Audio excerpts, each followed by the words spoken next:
রব্বুল আলামিন বলেন, ওয়াকাযালিকা আনজালনাহু কুরআনান আরাবিয়্যা ওয়া সাররাফনা ফীহি মিনাল কিতাব ফীহি মিনাল ওয়াঈদ লাআল্লাহুম ইয়াত্তাকুন ইলা আখিরিল আয়াত।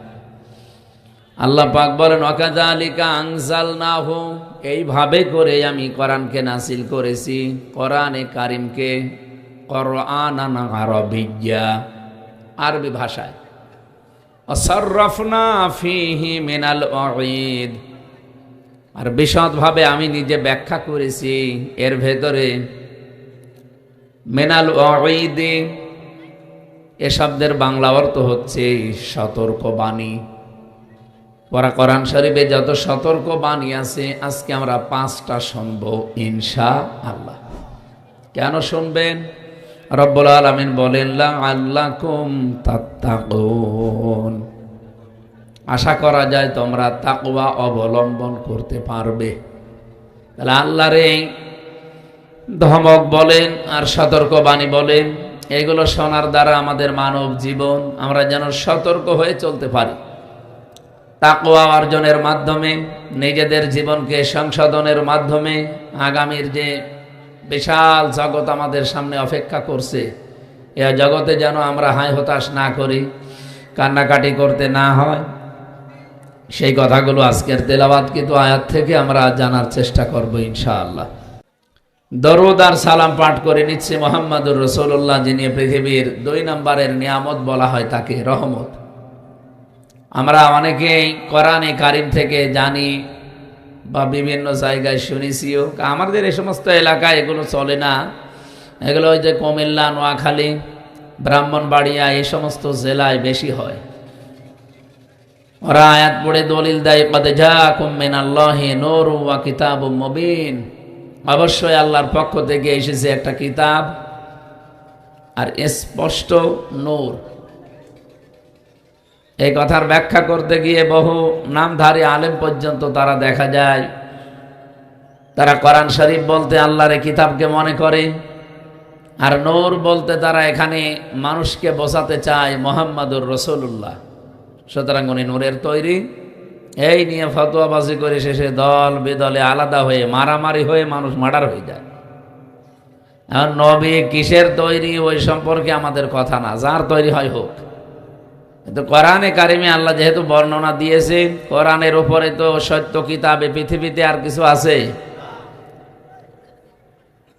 ক্বাদ জাআকুম মিনাল্লাহি নূরুন ওয়া কিতাবুম মুবিন, 2টা শব্দ এখানে দেওয়া আছে।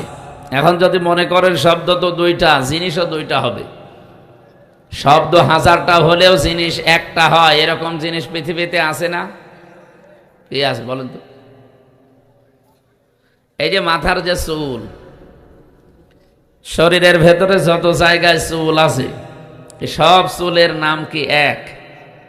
বলেন বলেন। জিনিস তো একই। মাথায় যেটা আছে, চোখের উপরে ভরু বলে আমরা যারা ডাকি, এরপরে গোপ আছে, দাড়ি আছে, আর নাই নাই বললাম। এই যে যা আছে সবগুলো আমরা কি বলে ডাকি বলেন? চুল। তো এক এক জায়গায় থাকার কারণে কি চুলই আছে না নাম পাল্টিয়েছে? বলেন বলেন। রব্বুল আলামিন এখানে যদিও নাম 2টা দিয়েছেন, জিনিস যে এক, এই জন্যের পরবর্তী আয়াতটা আপনারা দেখেন, সূরা মায়েদার 15-16 নম্বর আয়াত, ইয়াহদি বিহিল্লাহু মানিত্তাবা'a রিদওয়ানাহু সুবুলাস সালাম। জিনিস যদি 2টা হতো তাহলে ইয়াহদি বিহি মা দিত আল্লাহ, ইয়াহদি বিহি 1 বচন দিয়েছেন। আল্লাহ বলেন হেদায়েত আমি দান করি, এইটার মাধ্যমে যেহেতু বিহি 1 বচন দেওয়া আছে, আগে যার বর্ণনা আল্লাহ দিচ্ছিলেন সে জিনিস নাম যাই হোক, জিনিস একটাই। এ পৃথিবীতে কোরআনে কারীম মানুষকে হেদায়েত দিতে পারে, এ ক্ষমতা এখন আর কোরআনের নেই। আর জোরে বলা লাগবে। মানিত্তাবা'আল হুদা বিগাইরিল কোরআন আদাল্লাহুল্লাহ, তিরমিজি শরীফের হাদিস। নবীজি বলেন কোরআন বাদ দিয়ে যদি কোনো মানুষ কোনো জায়গায় ভালো হওয়ার নিয়তেও যায়, অন্য কিছু অনুসরণ করে, আমার আল্লাহ নিজে দায়িত্ব নিয়ে তারে খারাপ বানিয়ে দেয়। এই শব্দটার লোড কত টের পাচ্ছেন? এখানে যারা আলেম বসে আছে, শব্দটা যদি নবীজি দল্লা ইয়াদিল্লু দিতেন তাহলে বাংলা অর্থ আসতো আপনি নিজেই নিজেকে খারাপ বানিয়ে ফেলেছেন। কিন্তু আদাল্লা ইউদিল্লু বাবে ইফআল থেকে আসার কারণে এর বাংলা অর্থ দাঁড়িয়েছে আপনার নিয়ত হয়তো ভালো ছিল। কোরআনের কোন শব্দ কেউ যদি বোঝার জন্য চেষ্টা করে 500 রাকাত নফল নামাজের সওয়াব হয়। আপনি এখন পড়তে পারবেন 500 রাকাত নামাজ? এই শব্দগুলো যে বোঝাচ্ছে আমি কি বানিয়ে বানিয়ে বলবো? এটা তার গবেষণামূলক জিনিস। সারা জীবন এটা নিয়ে বিভিন্ন জেলায় মারামারি হয়ে, কেউ গরম শুননি, কেউ ঠান্ডা শুননি, কেউ মিঠা শুননি, কেউ একেবারে মানে আকীদার প্রশ্ন তুলে মানুষকে একেবারে মেরেই ফেলে, কাফের পর্যন্ত ফতোয়া দেয়। অথচ জিনিস কি আল্লাহ কোরআনে কারিমে যে ব্যাখ্যাগুলো দিয়েছেন একটু ডিপলি চিন্তা করলে এটা নিরসন হয়ে যাওয়ার কথা। যারা আজ এগুলো নিয়ে গন্ডগোল করে, ফতোয়াবাজি করে এবং কি নিরপরাধ মানুষের ওপরে একটা দোষ চাপিয়ে তাদেরকে সমাজের সামনে কালার করে দেয়, এই আয়াতগুলো না বোঝার কারণে। আর যদি বুঝেও কেউ বিরোধিতা করে সেটার কথা আমরা বাদ দিলাম। আল্লাহ তাআলা বলেন যে নবীজির হাদিস এটা আদাল্লাহুল্লাহ ইফআল থেকে এসেছে, এজন্য বাংলা অর্থ দাঁড়িয়েছে আপনার নিয়ত হয়তো ভালো ছিল, আপনি এমন কোন জায়গায় গিয়েছিলেন যে আপনি ভালো হয়ে যাবেন, কিন্তু যখন কোরআন শরীফ সেখানে ছিল না, হেদায়েতের এই মশাল, এই জন্য আল্লাহ নিজে দায়িত্ব নিয়ে আপনাকে গোমরা বানিয়ে দেবে, খারাপ বানিয়ে দেবে। এই হাদিসটা যে কত বাস্তব এর প্রমাণ আমাদের কুষ্টিয়ার লালনের মাজার। এখানে যারা যায় মেহেরপুর থেকে খারাপ নিয়তে কেউ যায় না, সবাই ভালো হওয়ার নিয়তে যায়। এমনকি বউ, ছেলে, মেয়ে, বেটার বউ নিয়ে যাচ্ছে, খারাপের নিয়তে কেউ যায় না। কাউরে জিজ্ঞাসা করেন, বলে আল্লাহর ওলির দরবারে এসেছি। কিন্তু ওখানে কোরআনের কোনো নিয়ম নীতি চলে? বলেন বলেন। আমি যেহেতু এখন সদরের এমপি, ওই জায়গাটা প্রায় আমার ভেতরে, পুরাটা না, ওখানে কোটি কোটি টাকা বাজেট হয় সরকারের, বাইরের দেশ থেকে অনেক কোটি টাকা আসে কি খাওয়ার জন্য? গাঁজা। আশা করছি এবার মনে মনে সিদ্ধান্ত নিয়েছি যে এই টাকাগুলো দিয়ে যারা আসবে এদের এই গাঁজা খাওয়া বাদ দিয়ে খেজুর আর দুধ খাওয়াবো। শরীরে শক্তিও বাড়বে, মনও ভালো থাকবে। বাবা এ মাতাল আর হবে না ইনশাআল্লাহ। এখন দেখি কপালে কি আছে। যারা ওই কয়েক জিনিস খাওয়ার অভ্যাস, ওদেরকে খেজুর আর দুধ না, ও উপরে আরো মধু দিলেও মনে হয় খাবে কিনা আল্লাহ জানে। তারপরেও দেখি এবার দিয়ে। এই সমস্ত জায়গায় যারা যায়, নিয়ত তো তাদের খারাপ না। 100 জনের প্রায় 90 জনের নিয়তই ভালো নিয়ত। বিশেষ করে দূর জেলা থেকে যারা ওই কুড়িগ্রাম, লালমনিরহাট থেকে আসে বাসে করে, এই মানুষগুলোর নিয়ত ভালো ছিল, কিন্তু এই জায়গাটা ভালো না। কারণ এখানে কোরআনের নিয়ম নীতি নেই, এখানে ওই সেই পূর্বপুরুষদের নিয়ম নীতি চলছে। এই জন্য এর বাস্তব ফলাফল কি দাঁড়িয়েছে? মানুষ ভালো হওয়ার নিয়তে গেলেও ভালো হয় না। আগে সে গাঁজা খেত না, ওখানে 3 দিন থাকার পরে সে গাঁজা খাওয়া শেখে। এই পরিবেশ কুষ্টিয়ায় আছে না? আগে বিড়ি খেত না, বিড়ি কি জানতো না, কিন্তু এখন বিড়ি খায়, আরো বিড়ি খাওয়ায়। আর বাকি নিম্নের কথাগুলো তো বললামই না। যে মানুষগুলো এই নিয়তে এসে খারাপ হয়ে গেল, এই দোষ কি আল্লাহর না ওর? বলেন বলেন। ও নিজে তো খারাপ হয়নি, ওকে খারাপ বানিয়েছে কে? আল্লাহ বলেন তুই ওখানে গেলি কেন? যেখানে কোরআন নেই, কোরআনের নিয়ম নীতি চলে না, তুই গেলি কেন? সুতরাং আমাদেরকে আজকে হাদিস থেকে সিদ্ধান্ত নিয়ে বাড়ি যাওয়া লাগবে। এটা গতানুগতিক অনুষ্ঠান না। 1 বছর পরে এখানে আপনারা এই অনুষ্ঠান সাজিয়েছেন, এখান থেকে শিক্ষায় যদি নিতে না পারেন, আগামী বছর থেকে এটা দেওয়ার দরকার নেই। আমি এবার শিক্ষাটা বলতে পারি নাকি? এই কয়েকজন বললেন বলতে পারি, মানবেন তো ইনশাল্লাহ? যেহেতু কোরআন যেখানে নেই, ওই দরবারে গেলে আপনি খারাপ হয়ে যাচ্ছেন, তার বাস্তব প্রমাণ একটা বললাম। কোরআন যেখানে নেই ওই দল যদি আপনার বাবাও তৈরি করে ওই দলে আপনি থাকতে পারবেন না। আপনি যদি ভালো হওয়ার নিয়তেও থাকেন আপনাকে খারাপ বানিয়ে দেবে কে?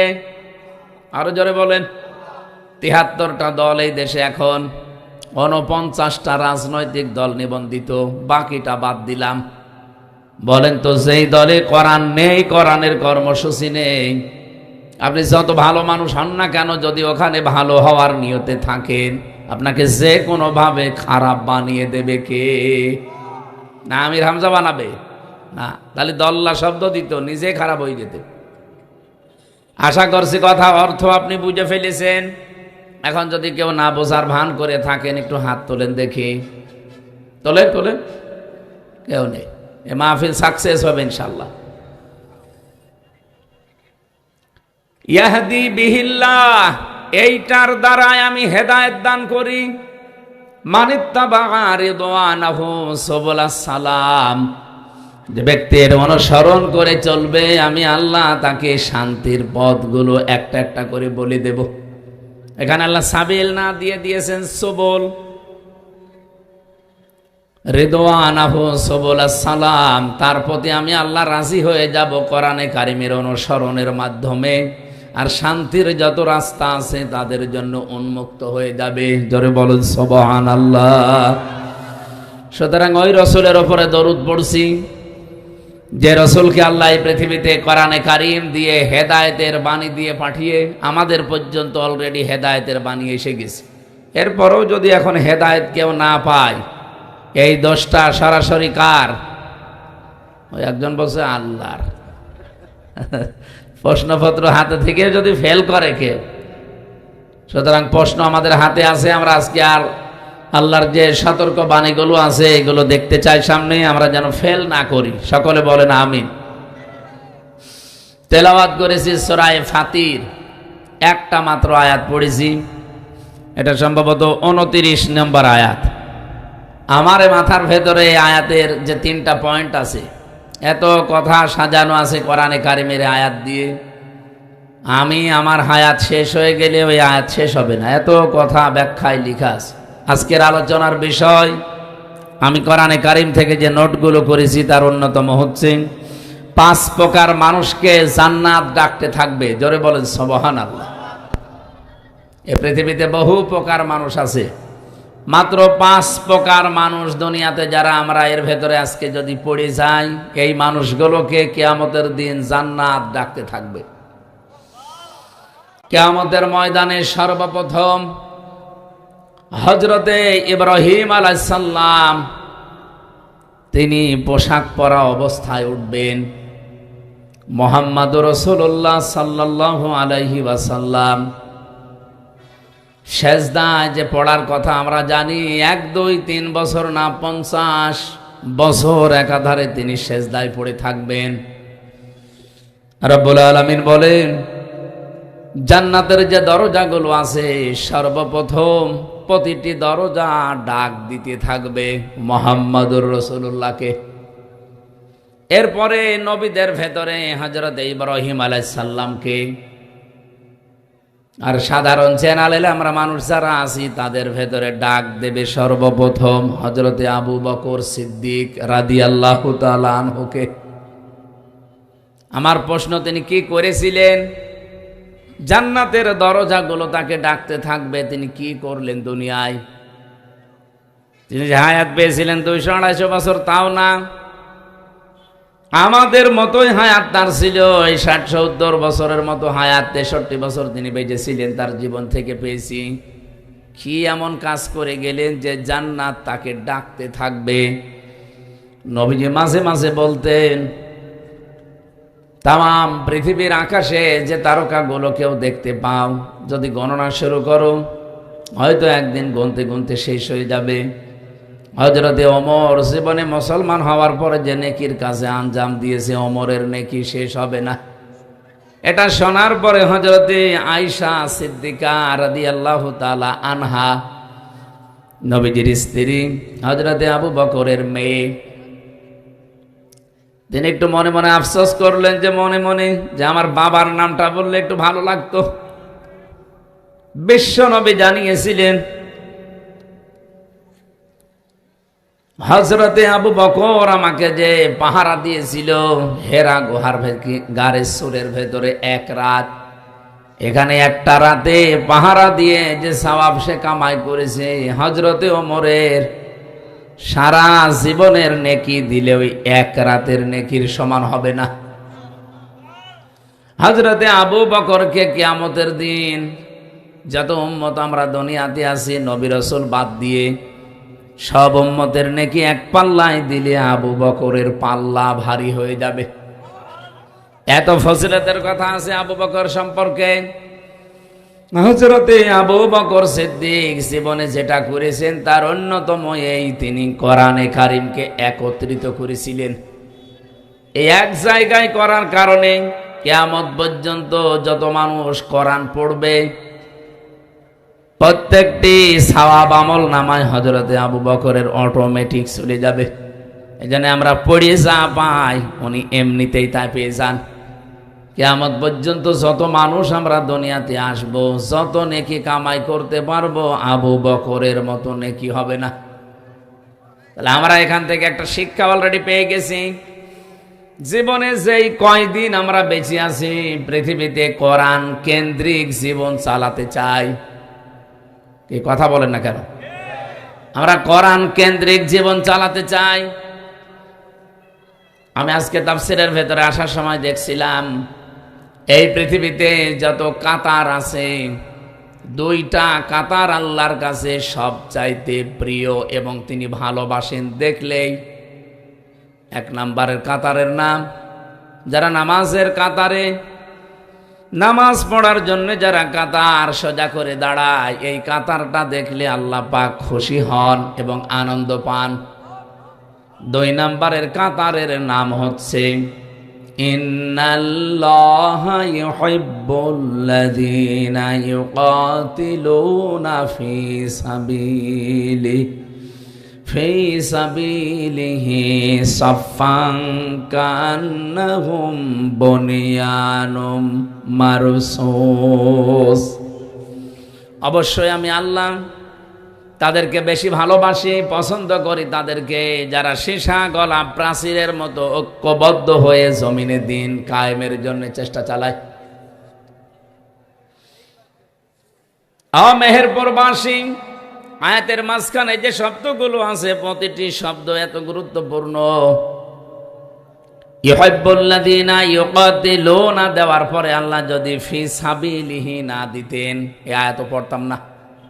রব্বুল আলামিন বলেন, হ্যাঁ লড়াই সংগ্রাম করার জন্য কাতারবদ্ধ হয়, কিন্তু কাতার হওয়া লাগবে আল্লাহর রাহে দিন কায়েমের উদ্দেশ্যে। সীসা গলা প্রাচীরের মতো যারা ঐক্যবদ্ধ হয়ে কাতার দেয়। এ বাংলাদেশে বহু কাতার আমরা দেখতে পাই, সব কাতার আল্লাহর পছন্দনীয় ভালোবাসার। সব কাতার দেখলে আল্লাহ খুশি হন আনন্দ পান তা না। এই দুইটা কাতার আল্লাহর কাছে সবচাইতে প্রিয়। একটা নামাজের জন্য যে কাতার দেওয়া হয়, দুই নম্বরে যে কাতার দিন কায়েমের জন্য মানুষ সোজা করে। এর ভেতরে ব্যাখ্যা আছে। প্রথম নম্বর কাতারের প্রতি আল্লাহ তখনই সন্তুষ্ট হন যখন কাতারের শিক্ষাটা মানুষ নেয়। আজ 206টা দেশ আছে পৃথিবীতে, 195টা দেশ জাতিসংঘের আন্ডারে, 57টা দেশ আমরা মুসলিম। আমার মাঝে মাঝে এখন মনে হয় ইরানের এই দৃশ্য দেখে, ইসরায়েলের অবস্থা দেখে, বিশ্বের এই 200 কোটির উপরে আমরা মুসলমান আছি, কিছু না করে যদি নামাজের কাতারের শিক্ষাটা নিতে পারতাম, আমার মনে হয় ইসরায়েল পৃথিবীর মানচিত্র থেকে বিলীন হয়ে যেত। এত কিছুর পরও এখনো পর্যন্ত 57টা মুসলমান দেশ যারা দায়িত্বে আছে এখনো কাতারের শিক্ষা নিতে পারে নাই। অথচ অন্তত এই 57 দেশেই নামাজের জন্য কাতার সোজা করা হয়। নামাজের কাতারের যে শিক্ষা, প্রথম শিক্ষা হচ্ছে আপনি কাতারে দাঁড়িয়ে কাঁধে কাঁধ মিলিয়ে পায়ের সাথে পা মিলিয়ে দাঁড়িয়েছেন, বাঁকা হলে গোনা হবে আপনার। এতগুলো কথা আমি ওই যে কাবা শরীফে উনি বারবার যান, আমি কয়েকবার গিয়ে এটা দেখেছি। কাবার ইমাম, মসজিদে নববীর ইমাম যতবার উনি নামাজে দাঁড়ান, প্রত্যেকবার নামাজ শুরু করার আগে অন্তত 3 বার এই কথাটা আরবিতে বলেন যে কাতার সোজা করো। আমি ওই সময় বুঝতাম না, কিন্তু এখন টের পাচ্ছি যে কাতার সোজা করার এত গুরুত্ব কেন দেওয়া হয়। এ পৃথিবীতে কাতার সোজা নেই, এই জন্য আজ আমরা বিশ্বে মুসলমানেরা মায়ের খাই 200 কোটির উপরে থাকার পরেও। এমনকি আমাদের এই বাংলাদেশেও 92% মুসলমান থাকার পরেও আমরা ভেতর সন্তুষ্ট এবং মায়ের খাই কিছু, আমি নাম নিলাম না তাদের কাছে। কাতারের শিক্ষা যদি আমরা নিতে পারতাম, এত দল বেদলে আমরা আজকে বিভক্ত হতাম না। এই জন্য ওই কাতারটা আল্লাহর কাছে যেহেতু প্রিয়, নামাজের এই কাতার থেকে আমরা এই শিক্ষাটা পরিবারে, সমাজে এবং রাষ্ট্রে এবার নিয়ে যেতে চাই। যেহেতু নামাজের ভেতরে কাতার দেখলে আল্লাহ খুশি হন, তার ভালো লাগে, আমরা এই কাতারটা যদি আজ পরিবারে, সমাজে, রাষ্ট্রে নিয়ে যেতে পারতাম, আমাদের দেশের ওপরে আল্লাহ খুশি এবং রাজি হয়ে যেতেন। আজকে থেকে কাতারটা একটু নিয়ে যাওয়া যায় না বাইরে? আমার তো মাঝে মাঝে এখন চিন্তা হয়, কাতারের শিক্ষা যদি মসজিদ থেকে বের করে আজকে এই বাউট বাজারে এখানে আমরা নিয়ে যেতে পারি, এই বাউট বাজারে যতগুলো অবৈধ জিনিস আছে কালকেই বন্ধ হয়ে যাওয়ার কথা। আমরা দেখেছি বাউট বাজারে আপনি যান, 570 টাকা দেশি মুরগি ওরা কিনে নিয়ে আসে, সর্বোচ্চ 20 টাকার উপরে লাভ করা সরকারি নিয়ম নীতিতে নেই। তাহলে আপনি 590 টাকায় সর্বোচ্চ বিক্রি করতে পারবেন। কত? আপনি বাউট বাজারে যে দেখেন 570 থেকে 90 না 650 টাকা বিক্রি হচ্ছে। আমি সেদিন কুষ্টিয়াতে ম্যাজিস্ট্রেট নিয়ে রেট দিয়ে এটা দেখলাম। এটা যদি কেউ ধরা পড়ে তার 1 বছর জেল হবে, 1 লাখ টাকা জরিমানা হবে।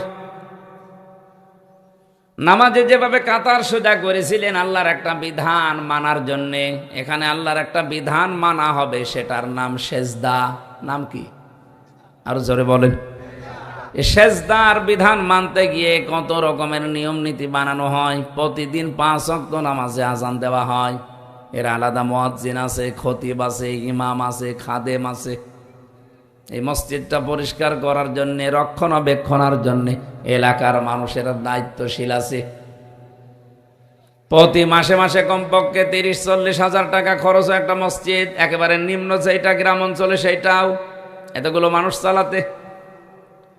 এ শুধুমাত্র অনুষ্ঠান করার জন্য এতগুলো মসজিদ তো দরকার না। এই অনুষ্ঠান থেকে আমাদেরকে শিক্ষা নেওয়া লাগবে। যদি সত্যি আমরা নিয়ে যেতে পারতাম, বাজারের এই অনিয়ম আমরা নামাজের কাতারের মানুষগুলো সোজা করে ফেলতাম। কিন্তু নামাজের কাতার পর্যন্ত শেষ, বাউট বাজারে পর্যন্ত যেতে পারবেন না।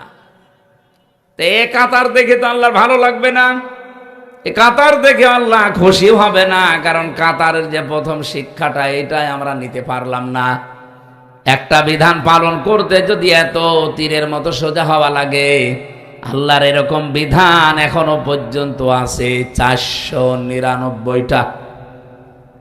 কোরআনে আল্লাহ 500 বিধান দিয়েছেন, আপনি তো একটা বিধান পালন করার জন্য এত পাগল।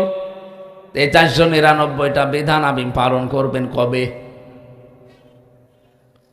মেহেরপুরবাসী, গুরুত্বপূর্ণ বিষয়, খুব গুরুত্ব দিয়ে শুনবেন। নামাজের কাতার দেখলে যেহেতু আল্লাহ রাজি হয়ে যান, খুশি হন, আনন্দ পান, আমরা ওই কাতার এবার বাংলাদেশে তৈরি করতে চাই। এ কাতার ভেঙে দেওয়ার জন্য বহু ষড়যন্ত্র চলছে। রাম আর বাম অনেক আলেমকে তারা টাকা পয়সা দিয়ে কাতার যেন সোজা না থাকে তারা চেষ্টায় লেগে আছে। ঠিক বললেন বুঝে নাকি আন্দাজে? 2 নম্বরের কাতারের নাম যেটা আমরা পাই, তার নাম হচ্ছে জিহাদের ময়দানে যে কাতার আল্লাহর দ্বীন কায়েমের জন্য সোজা করা হয়, এবং সীসা গলা প্রাচীরের মতো আমরা যারা অবস্থান নেই, এই বাংলাদেশে কাতারটা একেবারেই দুর্বল, আর দুর্বল হওয়ারও কারণ আছে। রব্বুল আলামিন বলেন, আল্লাহু ইয়াজতাবি ইলাইহি মাইয়াশা ওয়া ইয়াহদি ইলাইহি মাইয়ুনিব। আল্লাহু ইয়াজতাবি ইলাইহি মাইয়াশা, এখানে সরাসরি ফাইল কর্তা আল্লাহ নিজে। রব্বুল আলামিন বলেন, আমি যাকে নির্বাচিত করি, পছন্দ করি, ভালোবাসি। এ যেতে বা করা, যাকে আমি আল্লাহ চাই, এই মানুষকে আমি আল্লাহ এ জমিনে দিন কায়েম করার জন্য কাজে লাগিয়ে দেই। মেহেরপুরবাসী বাংলাদেশের সর্বকনিষ্ঠ জেলায় আপনারা আছেন, 2টা আসন নিয়ে এই জেলা শেষ। মেহেরপুরের গাং নিয়ে এক থানায় মনে হয় 1 আসন। বলেন তো, এখানে 4-5 লাখ মানুষ ভোটার, আপনারা বাস করছেন। এখানে আমি যেটা বুঝেছি রব্বুল আলামিনের আয়াত অনুযায়ী, সবচাইতে বেশি ভালোবাসবেন আল্লাহ তাদেরকে, তিনি তাদেরকে নির্বাচিত করে পছন্দ করে নিয়ে আসবেন দিন কায়েমের জন্য। যাদেরকে আল্লাহ পছন্দ করেন, নির্বাচিত করেন, কাদেরকে করেন বলে মনে হয় আপনার? আল্লাহ নিজের পরবর্তী শব্দে ব্যাখ্যা করে জানিয়েছেন, ওয়ায়াহদি ইলাইহি মাইয়ুনিব। সবাইকে আমি আল্লাহ এ পথে নিয়ে আসি না। এ জমিন আমার, এখানে বিধান চলবে আমার, এই নিয়মটা চালু করার জন্য সবাইকে আমি আল্লাহ একেবারে পাইকারি হারে নিয়ে আসি না। যে লোকটা আল্লাহর দিকে ফিরে আসতে চাই মন থেকে, তাকে আমি আল্লাহ এই রাস্তায় কাজে লাগাই। এবার বাংলাদেশের দিকে তাকিয়ে বলেন, 54-55 বছর আমরা পার করে ফেলেছি, এ দেশে এখনো আল্লাহর বিধান রাষ্ট্রীয়ভাবে আমরা কায়েম করতে পারি নাই। এই জন্যে কারণ 100 জনের 51 জন হওয়া লাগবে, তারপরে দেশে দিন কায়েম হবে। যেহেতু হয়নি, 100 জনের এখনো 51 জন, এই জন্য আল্লাহর বিধান হয়ে জমিনে কায়েম করা সম্ভব হচ্ছে না। বিদেশি চক্রান্ত যেটা আছে, চাপ আছে, ওটা বাদ দিলাম। আমরা তো মুসলমান, 92 অন্তত আমরা তো আছি। তাহলে আয়াতের সারমর্ম বা মূল শিক্ষা অনুযায়ী আমরা যেটা পেয়েছি, এ বাংলাদেশে সবাইকে আল্লাহ নির্বাচিত করে নাই, পছন্দ করে নাই, ভালোবাসে নাই, কারণ আমরা মন থেকে এখনো পর্যন্ত দিন কায়েমের কাতারে আসতে পারি নাই। আমি আশা করছি আমি যা বলেছি আপনি বুঝে ফেলেছেন। সুতরাং এই জমিনে আল্লাহ আপনাকে ভালোবাসে না বাসে না, জান্নাত আপনাকে ডাকবে না ডাকবে না, এটা আপনি নিজেই চিন্তা করে এবার বের করেন। রব্বুল আলামিন এই আয়াতের সারমর্ম এটা, আমি আল্লাহ যাকে নির্বাচিত করি।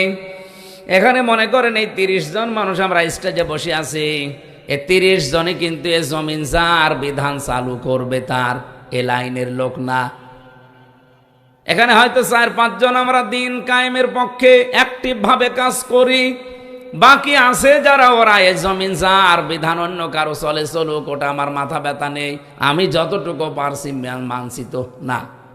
নামাজ পড়া যেমন ফরজ মনে করেন, রোজা রাখা যেমন ফরজ মনে করেন, এ জমিন যিনি বানিয়েছেন বিধান তিনি দেবেন, তারটাই চলবে, এইটাও ফরজ মনে করা লাগবে। আমি কি বোঝাতে পেরেছি না নাকি আন্দাজে চিল্লালেন? হ্যাঁ, বুঝেছেন। মেহেরপুরবাসী, আমি আমার ইমান থেকে কথা বলছি।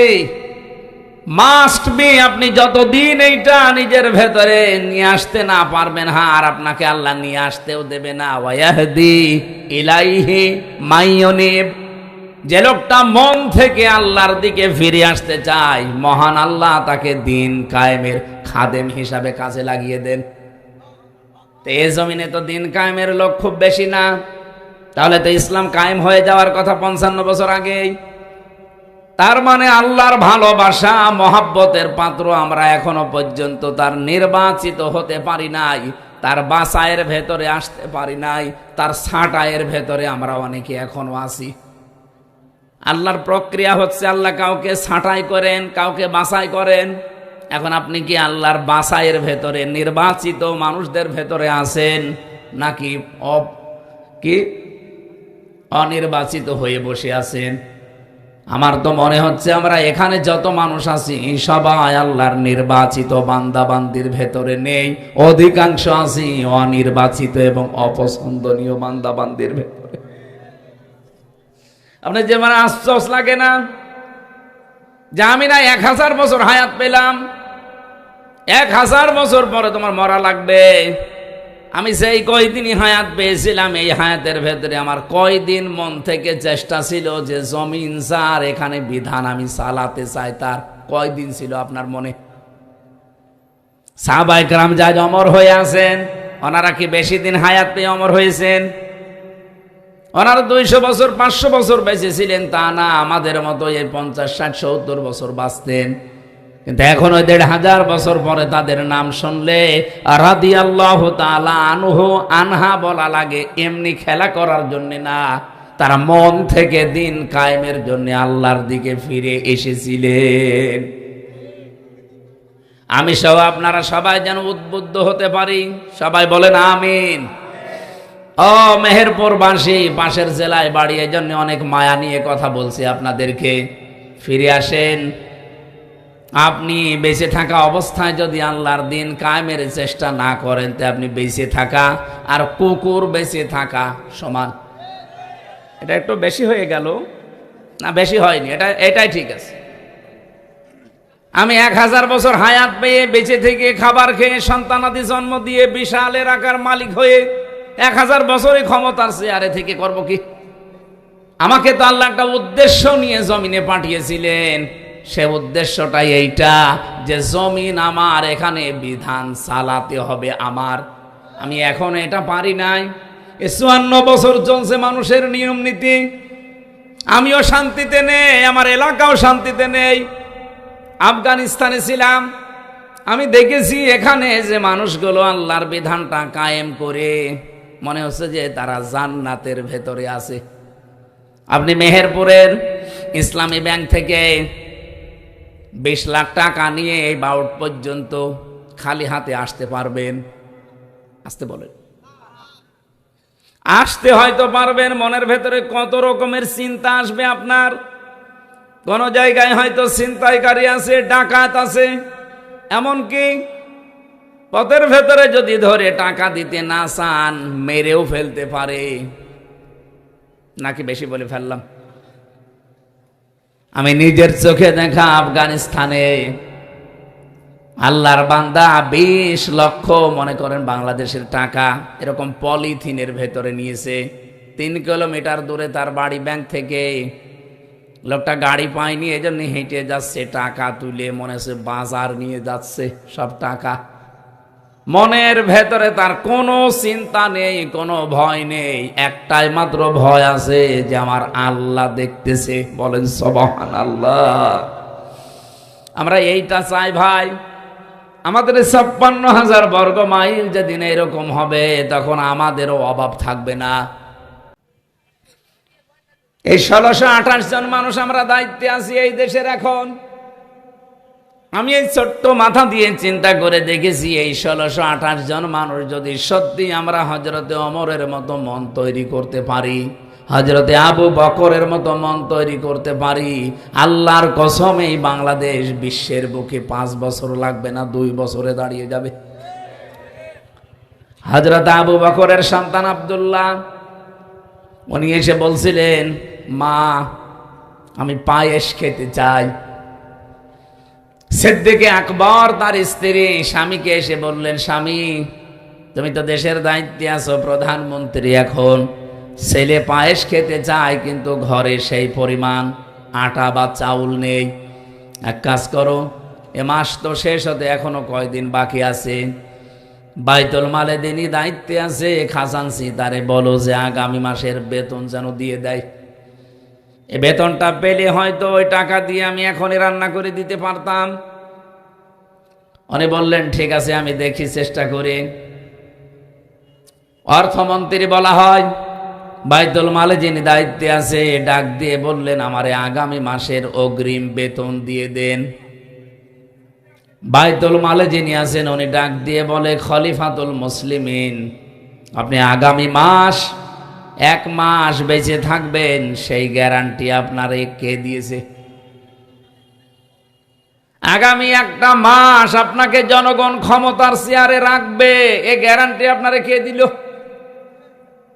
আপনি তো আজ আছেন, কাল নেই, আর মরণ আপনার এখন। এই যে কথা বলেন এখনই চলে আসতে পারে, আপনি কার উপরে ভরসা করে 1 মাসের অগ্রিম বেতন চান? অর্থমন্ত্রীর কথা শোনার পরে বলছে আমার দরকার নেই। বাড়িতে গেলেন, স্ত্রীকে বললেন না, হবে না, যে অবস্থা, কথা শুনে আসলাম, আমার দ্বারা সম্ভব না, এই আমাকে জানিয়েছে বাইতুল মাল থেকে। স্ত্রী যেহেতু বিচক্ষণ ছিলেন, বুদ্ধিমতী ছিলেন, ডাক দিয়ে বললেন, স্বামী ঠিক আছে, আপনার কিছু করা লাগবে না।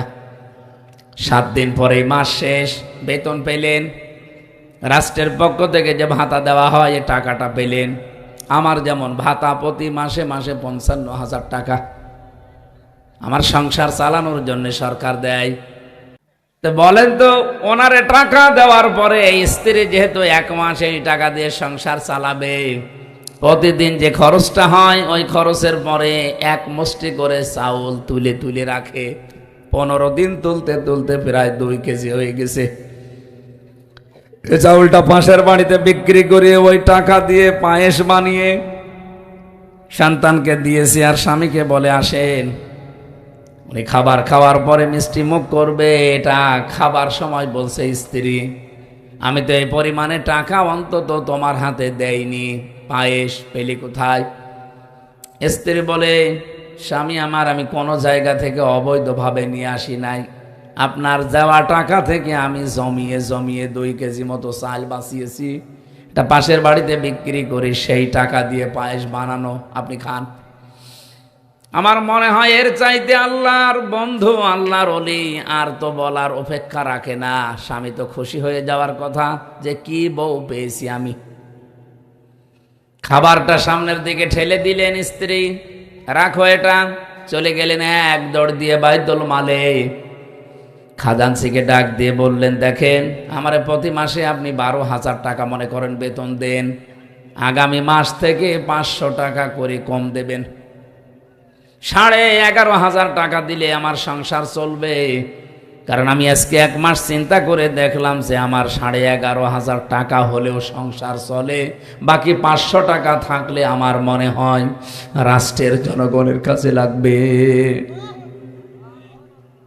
আমি এ কথাটা শুধু সুবহানাল্লাহ আলহামদুলিল্লাহ বলার জন্য বলি নাই, বাস্তব অভিজ্ঞতা। আমার কুষ্টিয়া জেলার সাবেক ডিসি জনাব ইকবাল হোসেন, আমি তার সাথে মিশে এই যে কিছুদিন তার সাথে নির্বাচিত হওয়ার পর থেকে আমি দেখলাম এই লোকটা আসলে হযরতে ওমরকে অনুসরণ, আবু বকরকে অনুসরণ করে চলতেন।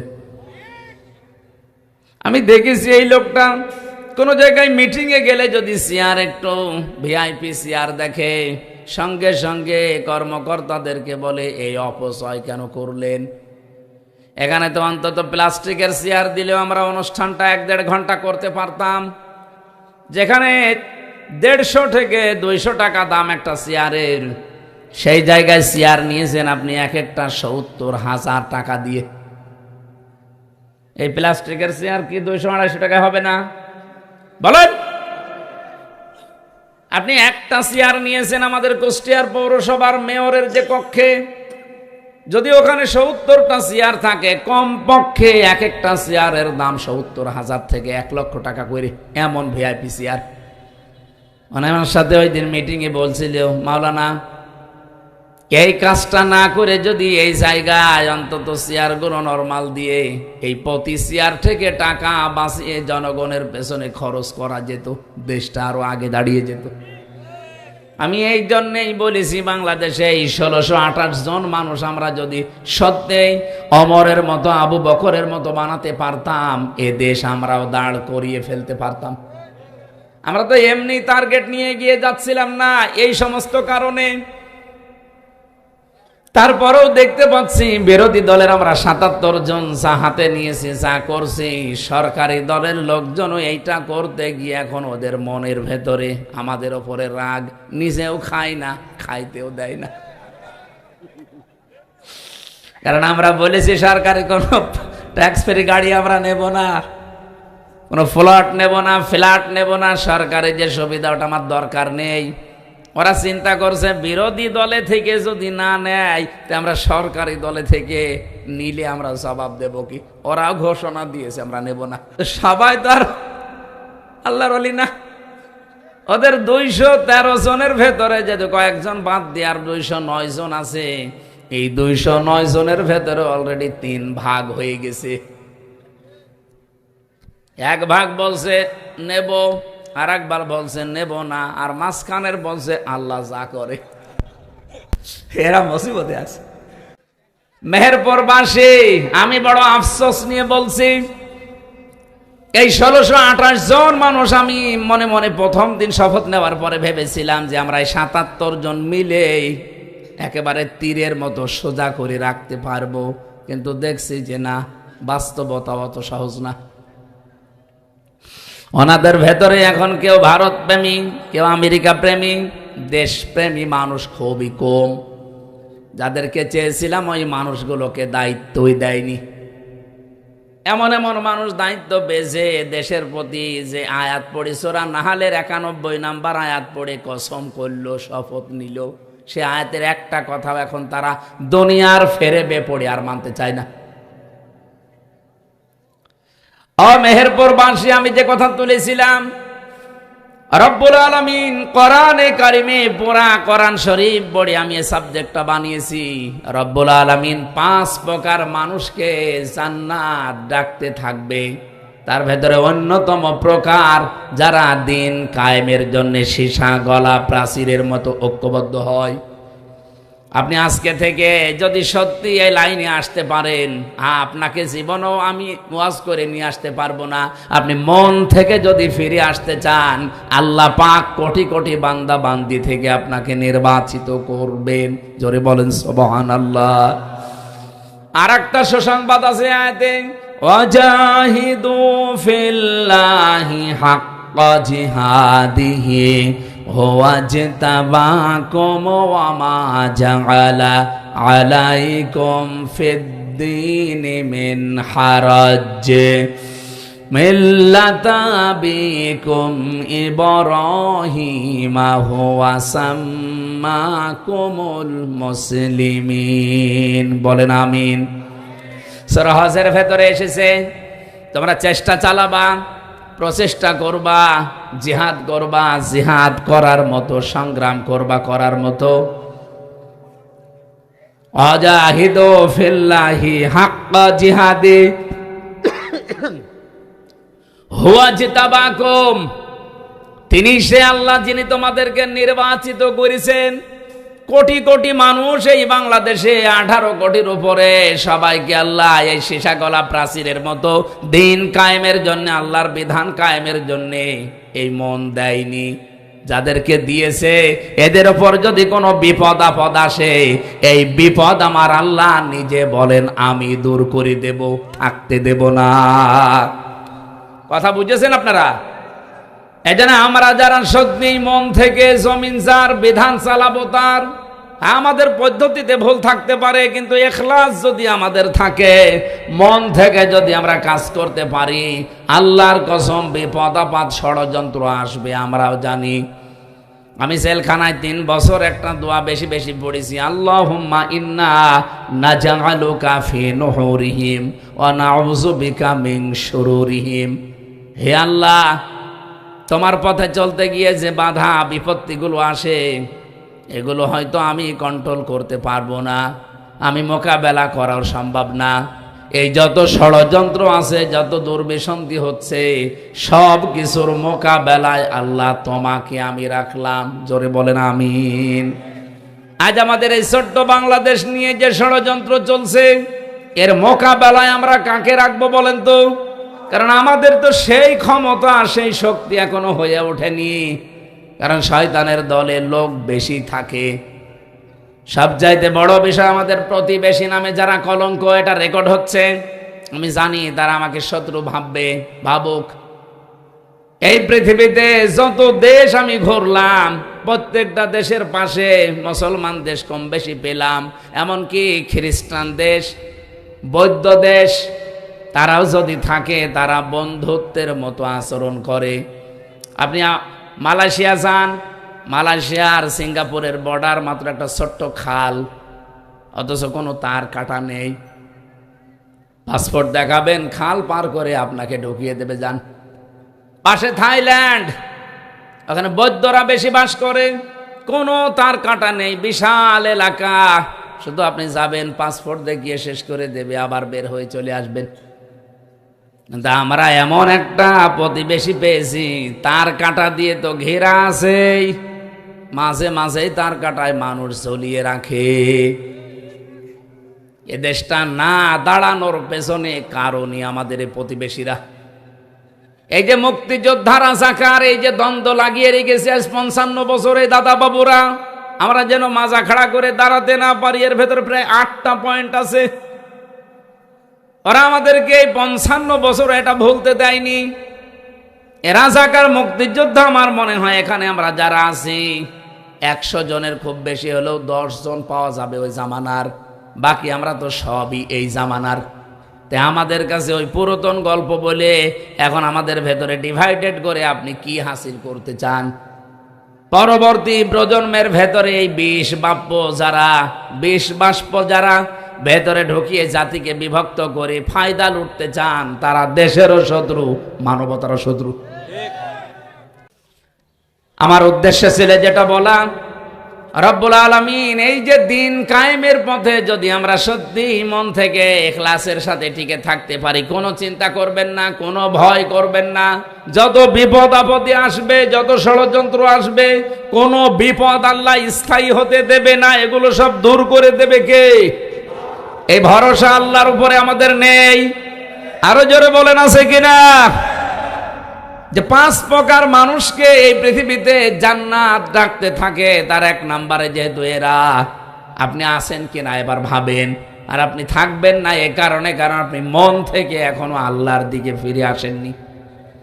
2 নম্বরে আজকের তেলাওয়াতকৃত আয়াতের ভেতরে আছে, ইন্নাল্লাযীনা ইয়াতলুনা কিতাবাল্লাহ, নিশ্চয় যারা তেলাওয়াত করে আল্লাহর কিতাব।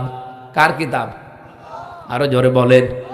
এই আয়াতের ব্যাখ্যায় একটা হাদিস পেয়েছি, এদিকে তাকান, নাকি শেষ করে দেব?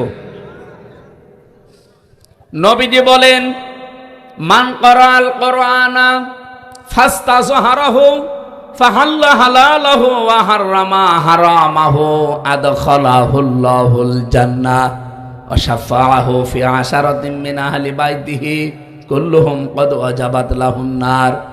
তিরমিজি শরীফের হাদিস।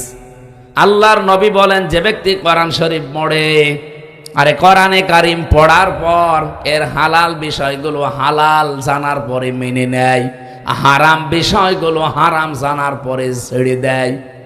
বলতে যত সহজ মনে হইল আমার কাছে, শুনতে যত সহজ মনে হচ্ছে আপনার কাছে, বলেন তো এটা মেনে চলা অত সহজ? আরো জোরে বলেন। শব্দের দিকে খেয়াল করে পড়েছেন, কোনদিন হাদিসটা শুনেছেন? মান ক্বারাআল কুরআনা, যে ব্যক্তি কোরআন পড়ে। এখানে আমার মনে হয় 100 জনের কমপক্ষে 70 জন মানুষ কোরআন শরীফ এদিকে ওদিকে পড়তে পারবেন। কথা বলছেন না কেন? ফাহাল্লা হালালাহু ওয়া হাররামা হারামাহু, এর হালালকে হালাল জানার পরে যারা মেনে নেয়। আমরা তো হালাল জিনিস কতগুলো জানি, এরপরও আমরা মানতে পারি না, এরকম পরিবেশ বাংলাদেশে নেই। আমি তো এই বাউট বাজারের উদাহরণটা দিলাম। আপনি হালাল কিছু জানার পরও মানতে পারবেন না, সিন্ডিকেট করে এমন ভাবে রেখে দিয়েছে আপনি না খেয়ে মুরগি। কোন দোকানে যাবেন, সবগুলো দোকানদারেরা সিন্ডিকেট করে রেখে দিয়েছে। এদের উপরে যারা আছে তাদেরও সিন্ডিকেট আছে, এদের উপরে যারা আছে তাদেরও সিন্ডিকেট আছে। আমি কি বেশি বললাম না? ঠিক আছে। তার মানে এ দেশে আমি হালালকে হালাল জানার পরও আজ মানতে পারছি না। প্রত্যেকটা দিক আর বিভাগের সিস্টেম বাংলাদেশে এইটাই। মেহেরপুর জেলার ডিসি, এসপি, টিওনো, এই এখানকার যিনি ওসি আছে, এই মানুষগুলো যদি চিন্তা করে যে আমি ভালো হয়ে থাকতে চাই, আমি জীবনেও 2 নাম্বারই করব না, চেষ্টা করলেও তারা পারছে না। কারণ এমন এমন সিস্টেম বানানো আছে উপরে। এই মেহেরপুর জেলার ডিসি হয়ে আসতে হলে তারে কমপক্ষে 20 কোটি টাকা দিয়ে আসা লাগে। এসপি হয়ে আসতে হলে তারে 50 লাখ টাকা দিয়ে আসা লাগে। টিনো হয়ে আসতে হলে তারে কমপক্ষে 20 লাখ টাকা দিয়ে আসা লাগে। ওসি হয়ে আসতে হলে 20 লাখের কমে সে আসতে পারে না গাংনী থানায়।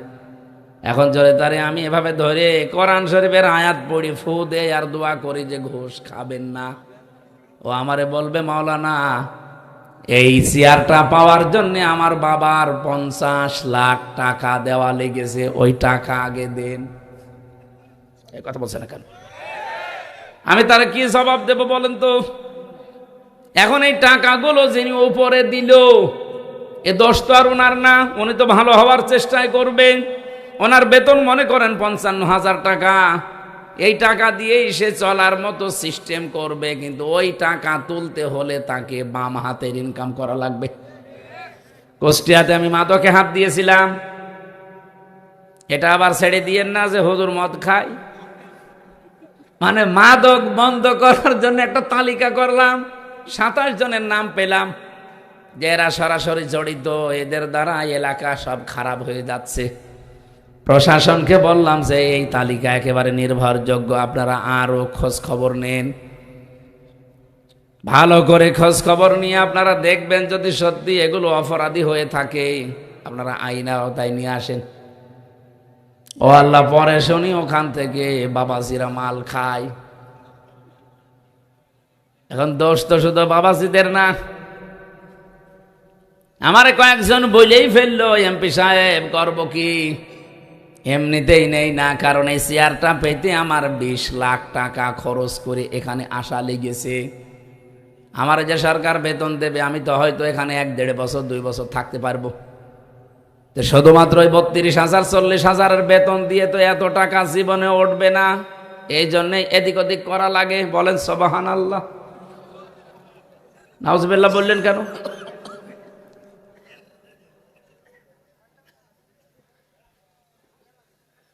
যাদের তালিকা করে দিলাম তারা এই রাত 10টা 11টা 12টায় আমার বাড়িতে নিস্তালায় এসে বলে মাওলানা হুজুর মানুষ এমপি হয়েছেন, অসুবিধা নেই, আমাদের নামে তালিকা দেন, আমাদের কাছে তো বাবাজির আগে জিনিস নিয়ে যায়, তালিকা যতই দেবেন ধরবে না। এখন এই দোষ শুধু যারা এই কয়জন আছে এদের না, এদের উপরে যারা এই 20 লাখ 50 লাখ 20 কোটি টাকা নিয়েছে ধরা লাগবে তাদেরকে। এই জন্যই বলছিলাম 1628 জন মানুষের মন যতদিন পর্যন্ত আবু বকরের মতো ওমরের মতো তৈরি না হবে, এ দেশে শুধু ওয়াজ নসিহত করে ভালো করা সম্ভব না।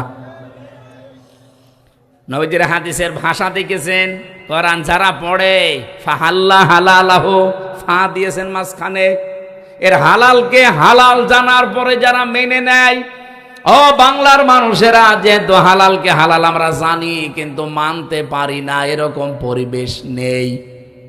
কয়েকটা তো উদাহরণ দিয়ে বললাম আছে, তার মানে আমরা পারছি না। আর হারামকে হারাম জানার পরেও ছেড়ে দিতে পারছি না। ঘুষ দেওয়া হারাম জানে না কে? এক কথা বলেন না কেন? আমার বাবাও তো জানতো ঘুষ দেওয়া হারাম, অথচ 3 বছরে আমার এই মামলাটা প্রায় 40 বার কোর্টে তুলেছে, সিএমএম কোর্টে, জজ কোর্টে, হাইকোর্টে। আর একবার তুলতে কমপক্ষে 1.5 লাখ 2 লাখ টাকা খরচ হয়েছে। আমার বাবা জানার পরেও দেওয়া লেগেছে, কারণ উপায় নেই। যদি না দিয়ে ওভাবে রেখে দেয় আমি কিয়ামত পর্যন্ত জেলেই থাকবো। এরপরও রিমান্ডের পর রিমান্ড, যেভাবে কষ্ট দিয়েছিল রিমান্ডে আমারে, আমার আশপাশে যারা ছিল তারা পর্যন্ত দিনের বেলায় আমার সাথে দেখা হলে কন্দন করতো যে এত কষ্ট সহ্য করে আপনি সব বলে দিতে পারেন না, ওরা যা যা বলে ওইটা মেনে নিলেই তো আপনার এক্ষুনি ওই জেলখানায় দিয়ে দেবে, এই রিমান্ডে আর রাখবে না। ওই কথাগুলো বলার জন্য আমি এখানে তুলি নাই, তুলেছি যে আমার বাবা এই যে প্রতিবার রিমান্ডে ওদেরকে বলতো যে মারধর করবেন না, জুলুম অত্যাচার করবেন না, আপনারা যা চান আমি দেব। প্রতিবার নতুন নতুন মামলা দেওয়ার ভয় দেখায় আর বলে 10 লাখ টাকা দেন। বাবা এদিক ওদিক করে 8 লাখ টাকা দিয়েছে। ও শয়তানরা কথা তো রাখে নাই, টাকাও নিয়েছে, মামলাও দিয়েছে। আগস্টের 5 তারিখের পরে সব পালিয়েছে। আমি এখনো পর্যন্ত আমার মামলার আয়ু ওই মিজান করে খুঁজতেছি, পাচ্ছি না। একদিন মোবাইলে একটু কথা হয়েছিল, আমারে বলছে হুজুর মাফ করে দিয়েন। কে বলছে? আমি আপনার মামলার আয়ু মাফ করে দেব, টাকা ফেরত দেন। টাকাটা ফেরত দিয়ে দেন, মাফ করে দেব। টাকা ফেরত দেবেন না, মাফ চান মানে? শুধু আমার কাছ থেকে নেননি, আকিস গ্রুপে চাকরি করতাম, সেখানেও 32 লাখ নিয়েছে। এটা বৈধ গাড়ি তারা দিয়েছিল চড়ার জন্য, গাড়িটা আটক করে এমন ভাবে পেঁচিয়ে মামলা দিয়েছে। গাড়ির দাম 1,25 লাখ, 1 কোটি টাকা লেগেছে গাড়ি শুধু ছাড়াতে। কি জুলুম করেছিল বলেন তো? এই যে আমরা জানা শোনার পরও তো বাধ্য হয়েছি এগুলো দিতে, নাই তো আমাদের জীবন একেবারে শেষ করে দেবে। এই হাদিসটার বর্ণমানি ছিল, আপনি কোরআন পড়েন, হালালকে হালাল জানার পরে মেনে নেন, হারামকে হারাম জানার পরে ছেড়ে দেন। যেহেতু আমরা একটাও মানতে পারছি না, হাদিসের 3টা পয়েন্ট চলে গেল। ফাহাল্লা হালালাহু ওয়া হাররামা হারামাহু আদখালাহুল্লাহুল জান্নাহ। নবীজি বলেন আল্লাহ তাকে যেন জান্নাতে দিয়ে দিয়েছে। সুবহানাল্লাহ বলতে পারেন না? আল্লাহ তাকে জান্নাতে দেবে এ কথা এখানে নেই। আদখালা ইদখিলু এতে অতীতের শব্দ। নবীজি বলেন যদি সত্যি কোনো এলাকায় কোনো দেশে কোরআন মানুষেরা পড়ে আর এর হালালকে হালাল জেনে মানতে পারে, হারামকে হারাম জানার পরে ছেড়ে দিতে পারে, এমন পরিবেশ আল্লাহ তৈরি করে দেবে, মনে হবে যেন ওটা জান্নাত হয়ে গেছে। আদখালাহুল্লাহুল জান্নাহ, আল্লাহ তাকে জান্নাতে প্রবেশ করিয়ে দিয়েছে। মানুষ তো মারা গেলে জান্নাতে যাবে, অথচ এই হাদিসের বাণী কি? আদখালাহুল্লাহুল জান্নাহ, সে যেন জান্নাতে চলে গেছে। সুবহানাল্লাহ বলতে পারেন না? আমরা তো মরার আগে এরকম একটা জান্নাত চাচ্ছিলাম, কিন্তু হয়নি, আমাদের কপালে হয়তো নেই, আর আমাদের চেষ্টা ওইভাবে হয়নি।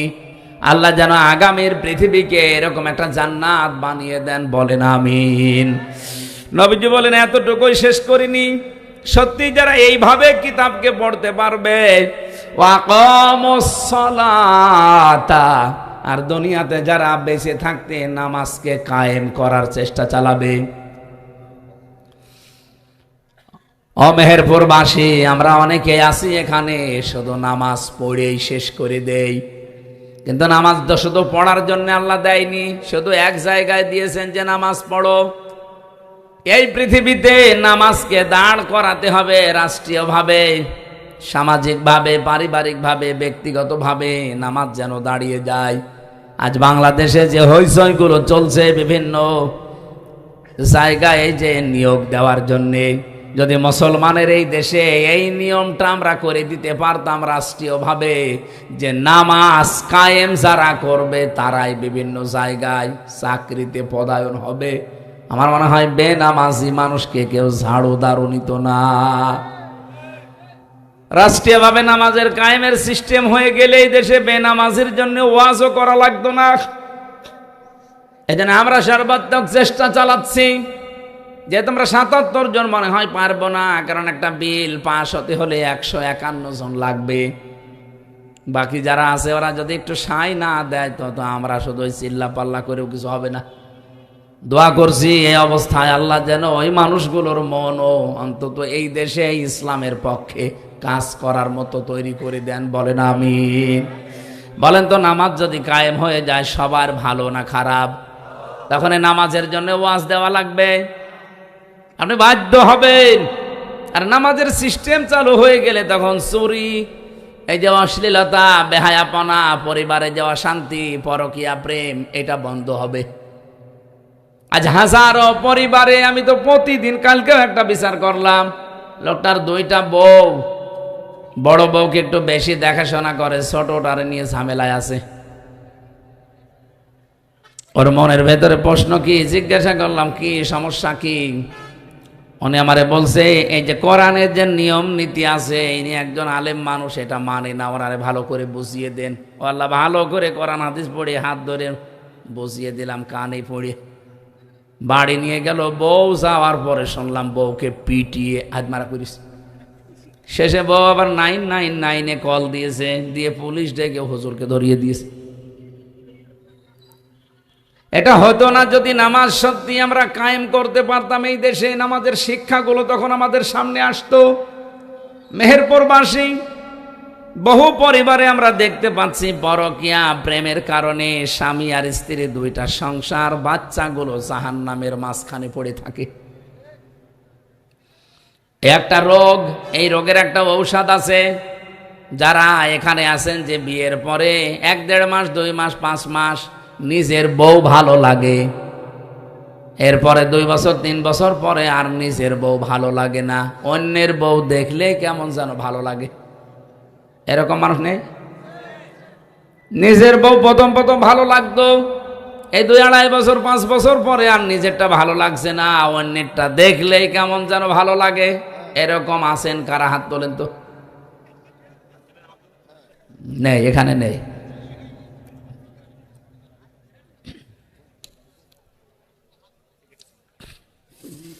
আমার ভাইরা না, কথাগুলো একটু ভালো করে শুনেন। এটা যেহেতু রোগ, এই রোগের কারণে আজ হাজারো পরিবার ধ্বংস হয়ে যাচ্ছে। ছেলে মেয়েগুলো সব মানে সেই কি আর বলবো, এটা এই রোগ থেকে মুক্ত করা দরকার না আমাদের? বলেন বলেন। কোরআনে কারিমে আল্লাহ ঔষধ দিয়েছেন আমাদের জন্য, যারা এই রোগে রোগী আছেন। قل للمؤمنين يغضوا من أبصارهم ويحفظوا فروجهم ذلك أزكى لهم। সারা জীবনের জন্য মানা লাগবে না, মাত্র 1 মাস। ও মেহেরপুরবাসী, যারা এরকম পরিবারগুলো ধ্বংস করে ফেলছেন, মাত্র 1টা মাস এই 2টা ঔষধ আল্লাহ বানিয়েছেন, খাবেন। 1 নম্বরে নিজের চক্ষুকে নিম্নগামী করবেন, যেটা দেখা যায় নেই ওইটা দেখা যাবে না, সে যেই হোক। 2 নম্বরে নিজের লজ্জা স্থানকে হেফাজত করে রাখা লাগবে। আরে ভাই, আপনাকে 10 বছর বলছি না, মাত্র 1 মাস করে দেখেন। আল্লাহ বলেন যালিকা আযকা লাহুম, এইটাই পবিত্র পন্থা। আমার তো মনে হচ্ছে আল্লাহর এই ঔষধ আমরা যদি সত্যি মেনে নিতে পারি। আমি পরীক্ষিত কিছু মানুষকে ঔষধ দিয়েছি, তারা এসে ঘুরে বলেছে যে আমরা ফল পেয়েছি। আপনার যে যাদের এরকম মন মানসিকতা হয়ে গেছে, যারা পরকীয়া প্রেমী আছেন অলরেডি, তারা এটা করে দেখেন। 1টা মাস শুধু নিজের চোখকে কন্ট্রোল করে রাখবেন, নিজের লজ্জাস্থানকে হেফাজত করেন, আবার নিজের স্ত্রীকে আগের মতোই মনে হবে। ঠিক শুধু একজন বলল, বাকিগুলো ফেরেশতা বসে আছে।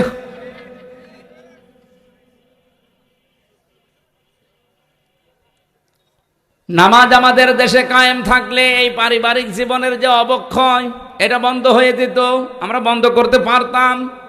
ওয়ানফাকু মিম্মা রাযাকনাহুম সিররা ওয়া আলানিয়া, তোমরা খরচ করবে তোমাদের মালকে, সম্পদকে, রিজিককে, প্রকাশ্যে এবং গোপনে।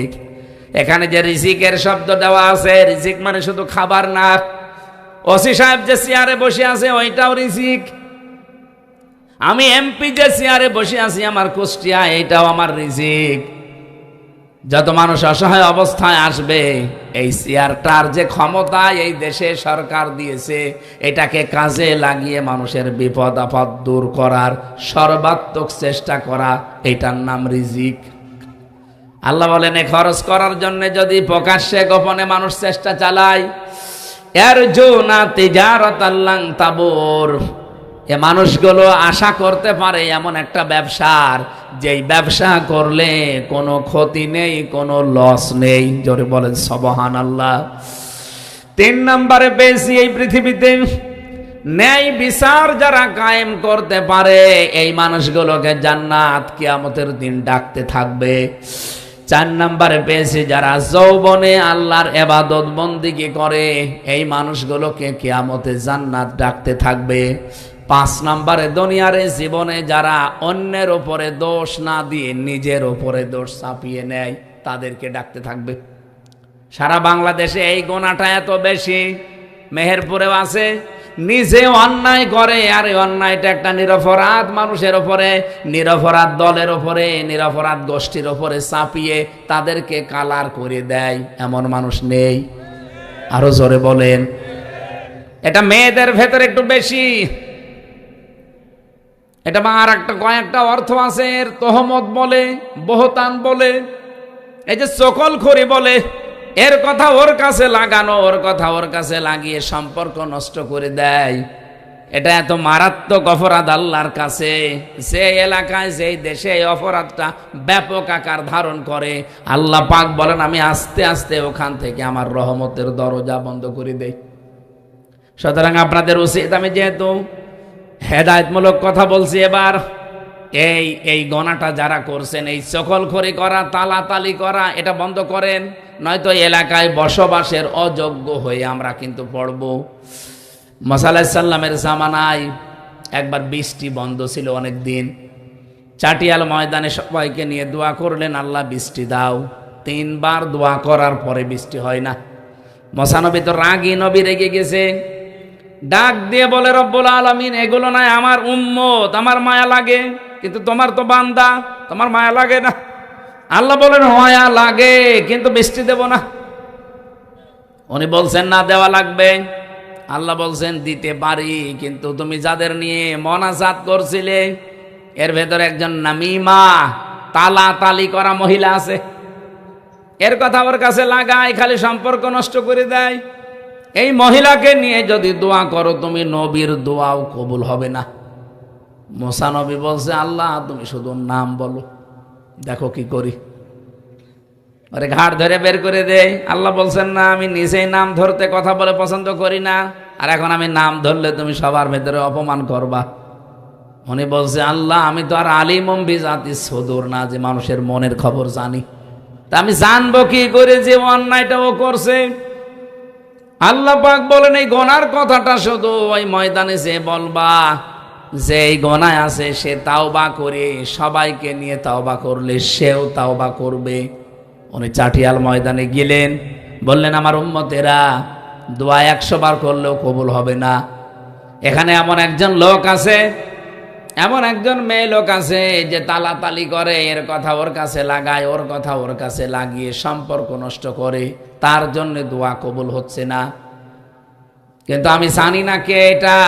আমি আজকে এখানে একটা তাওবা ওপেন করে দিলাম, সবাইকে নিয়ে তাওবা করব।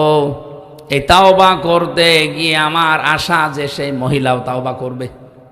তাওবা করলেন, ওই মহিলাও তাওবা করেছে। তাওবা মানে শুধু আস্তাগফিরুল্লাহ না, এটা তো একটা বাক্য। তাওবা মানে আমি স্বীকৃতি দিলাম আমি অপরাধী। তাওবা মানে আমি জীবনের মতো ফিরে আসলাম। তাওবা মানে এই অপরাধ আর আমার জীবনে আর কোনোদিন করব না। আমি আগে নাচ গান দেখতাম, মনে করেন আমি তওবা করে ফিরে আসতে চাই, তাহলে প্রথমে আপনাকে অনুশোচনা করা লাগবে, অনুতপ্ত হওয়া লাগবে আল্লাহর কাছে। 2 নম্বরে স্বীকৃতি দেওয়ার পরে আপনি ফিরে আসবেন যে না, আমি আর এই রাস্তায় আর কোনোদিন যাব না। 3 নম্বরে জীবনে যদি কোনোদিন আবার সুযোগ পাই, আমি আবার গান দেখব। বলেন বলেন, আমি সুযোগ পাওয়ার পরে ওয়ালাম ইউসিররু আলা মা ফাআলু ওয়া হুম ইয়ালামুন, তারা সুযোগ পাওয়ার পরে এই গুনাহটা রিপিট করে না, এই মানুষটা তওবায় কবুল হয়। সুতরাং এই পৃথিবীতে আমরা যারা তওবা করতে চাই, ওই মহিলার মতো যদি তওবা করতে পারি যে আমি অনুশোচনা করছি, অনুতপ্ত হচ্ছি, আল্লাহ আমি স্বীকৃতি দিলাম আমি এই গুনাহটা আর করব না, জীবনে সুযোগ পেলেও কোনোদিন আমি আর এরকম অবস্থায় যাব না, এই সিদ্ধান্ত নেওয়ার পরে মুসা নবী শুধু মোনাজাত করতে বাকি, বৃষ্টি সঙ্গে সঙ্গে হতে দেরি হয়নি। মেহেরপুরবাসী এইরকম গুনাহ তো আমাদের এলাকায় অহরহ চলছে। এই জন্য আল্লাহর বহু রহমতের দরজাগুলো আল্লাহ বন্ধ করে দিচ্ছে। রব্বুল আলামিন বলেন, সাহারাল ফাসাদু ফিল বাররি ওয়াল বাহরি বিমা কাসাবাত আইদিন নাস লিইউযিকাহুম বা'দাল্লাযী আমিলু লাআল্লাহুম ইয়ারজিউন। জলে স্থলে যে বিপদ আপদ মুসিবত গুলো দেখতে পাও, এগুলো আমি একটাও পাঠাতে চাই না, সব তোমাদের হাতের কামাই করা ফসল। সুতরাং আমরা নিজেরা পরিবর্তন হওয়ার চেষ্টা করি। আল্লাহ আমাদের তৌফিক দিন, বলেন আমিন। যে 5 প্রকার মানুষের নাম বললাম কোরআন থেকে, আপনি কোন প্রকারে আছেন নিজের সাথে মিলান। আল্লাহ যেন এই 5 প্রকারের যে কোনো এক প্রকারে আমাদের কবুল করেন, বলেন আমিন।